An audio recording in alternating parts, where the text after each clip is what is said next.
150 വർഷമൊന്നും അല്ല, അതിൽ കൂടുതലുള്ള പഴക്കം ഉണ്ടാവും. ഇതിനകത്തൊരു വെട്ടുണ്ട് അല്ലേ? കല്ല് ഇങ്ങനെ ഇരിക്കാൻ വേണ്ടിയാണോ മാറ്റും, മനസ്സിലായി, കട പോലും പോകും. നമസ്കാരം. 150 വർഷത്തിലധികം പഴക്കമുള്ള ഒരു ചുമട് താങ്ങി ഞങ്ങൾ കണ്ടെത്തി. ഇതെവിടെയാണെന്നറിയാമോ? ഇത് കിളിമാനൂർ നഗരൂരുള്ള രേലൂർക്കാവ് എന്ന് പറഞ്ഞ സ്ഥലത്താണ്. ഇത് ഞങ്ങൾ ഒരു യാത്രക്കിടയിൽ കണ്ടതാണ്. ഇതാണ് 150 വർഷങ്ങൾക്ക് മുൻപ്, അതിലധികം വർഷങ്ങൾക്ക് മുമ്പ് ഈ രാജാക്കന്മാരും അതോടൊപ്പം തന്നെ വഴിയാത്രക്കാരും ഒക്കെ ഇങ്ങനെ വഴിയെ പാസ് ചെയ്ത് പോകുമ്പോൾ അവരുടെ കയ്യിലുള്ള ലഗേജും അതോടൊപ്പം തന്നെ കുറച്ച് വെയിറ്റ് സാധനങ്ങളൊക്കെ സൂക്ഷിച്ചു വെക്കുന്ന സ്ഥലമാണിത്.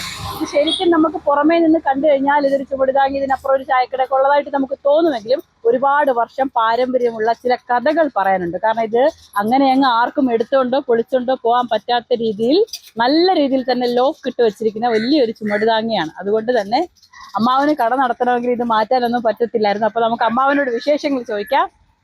അമ്മാവോയ്, അപ്പൊ നമ്മുടെ ചായക്കടയുടെ മുമ്പിൽ ഈ ചുവട് താങ്ങി ഇപ്പോഴും ഉണ്ട് അല്ലേ? ഒന്നും എടുത്ത് മാറ്റാനൊന്നും പറ്റത്തില്ല. പറ്റത്തില്ല. ഓക്കെ, അപ്പൊ നമ്മുടെ ഇത് എത്ര വർഷം പഴക്കം ഉണ്ടായിരിക്കും ഉദ്ദേശം? 150 വർഷത്തിൽ അധികം പഴക്കം ഉണ്ട്. Okay okay.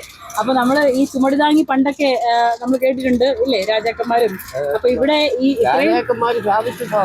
അവര് സ്ഥാപിച്ചതാണ്. ഓക്കെ. അപ്പൊ സാധാരണക്കാർക്ക് നടന്നു പോകുമ്പോൾ കുറച്ച് സമയം ഇവിടെ റെസ്റ്റ് ചെയ്തൊക്കെ ഇരുന്നിട്ട് പോവായിരുന്നു അല്ലേ? പോവായിരുന്നു. അപ്പൊ ഏകദേശം 150 അല്ല, അതിൽ കൂടുതൽ പഴക്കമുണ്ട്. അപ്പൊ രാജാക്കന്മാർ സ്ഥാപിച്ചിട്ടുണ്ടായിരുന്ന ഒരു സംഭവമാണ്. സാധാരണക്കാർക്ക് ഇതുവഴി പാസ് ചെയ്ത് പോകുമ്പോ അന്നൊക്കെ കാളവണ്ടിയോ അങ്ങനത്തെ ഇതൊന്നും ഇല്ലായിരുന്നു അല്ലേ? ഇല്ല, നടന്ന് തന്നെയാണ് പൊക്കോണ്ടിരുന്നത്. Okay okay. അപ്പൊ നമ്മള് ഇത് ശരിക്കും എങ്ങനെ ലോക്കിട്ടാണോ വെച്ചേക്കുന്നത്? ആണല്ലേ. അപ്പൊ എങ്ങനെയായിരിക്കും ഇതിലൊരു കൂട്ടല്ല, ഇരിക്കാൻ വേണ്ടി ഒരു വെട്ടുണ്ട്. ഇതിനകത്തൊരു വെട്ടുണ്ട് അല്ലേ? കല്ല് ഇങ്ങനെ ഇരിക്കാൻ വേണ്ടിയാണോ? ഓ ഓ.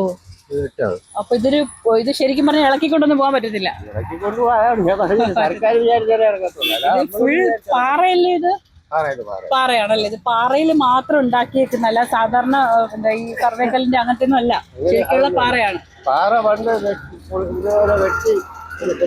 വെട്ടിയെടുത്ത് വെച്ചിരിക്കുന്ന സാധനമാണ്. അങ്ങനെ പെട്ടെന്നൊന്നും ആർക്കും ഇളക്കിയെടുത്തുകൊണ്ട് പോകാനൊന്നും പറ്റത്തില്ല. ഈ ചുമട് താങ്ങി പോലുള്ള സാധനങ്ങളൊന്നും ശരിക്കും പറഞ്ഞാൽ ഇപ്പൊ നമ്മുടെ നാട്ടിൻപുറത്ത് കാണാനില്ല.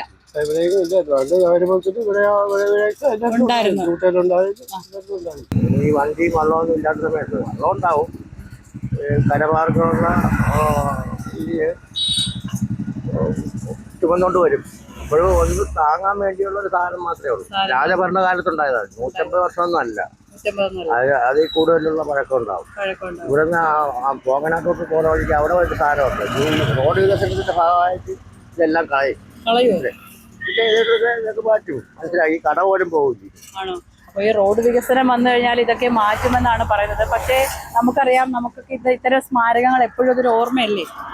ഓർമ്മ തന്നെയാണ്. പക്ഷെ നമ്മള് ഈ പുതിയ സാങ്കേതികത്വം വന്നിടം തൊട്ട് ഈ സാധനങ്ങൾ വേണ്ടല്ലോ, ആവശ്യമില്ലല്ലോ. അതൊരു കാലഘട്ടത്തിന്റെ ഓർമ്മയായിട്ട് നിൽക്കുന്നതേ ഉള്ളൂ, അല്ല വേറെ കാര്യമൊന്നും ഇല്ല.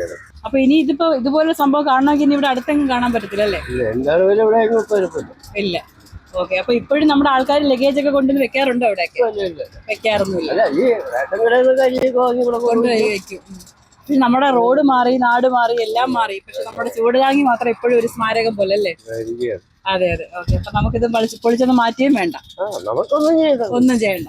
നമുക്കൊന്നും ചെയ്യേണ്ട, ഇത് പൊളിച്ച് മാറ്റി ഒന്നും വേണ്ട. അപ്പൊ ഈ ചുവടുതാങ്ങി എന്ന് പറഞ്ഞു കഴിഞ്ഞാൽ മനസ്സിലായല്ലോ, പഴയ നാട്ടില് ആളുകളൊക്കെ ഇങ്ങനെ പാസ് ചെയ്യുമ്പോൾ അവരുടെ ലഗേജ് ഒക്കെ വെക്കുന്നത് നല്ല സ്ട്രോങ് ആണ് കേട്ടോ. ഇത് എത്ര വർഷം എന്നറിയാം? 100-150 വർഷം പഴക്കമുള്ള ഈ ചുമടുതാങ്ങിയാണ്. ഈ നാട് മാറിക്കോട്ടെ, ഈ സ്ഥലങ്ങൾ മാറിക്കോട്ടെ, എന്തൊക്കെ വികസനം വന്നാലും ഇതൊന്നും ഇവിടുന്ന് മാറ്റേണ്ട കാര്യമില്ല എന്നാണ് ഇവിടുത്തെ നാട്ടുകാരും പറയുന്നത്. ക്യാമറമാൻ അനുഷ്ഠാദിനൊപ്പം തിരുവനന്തപുരം.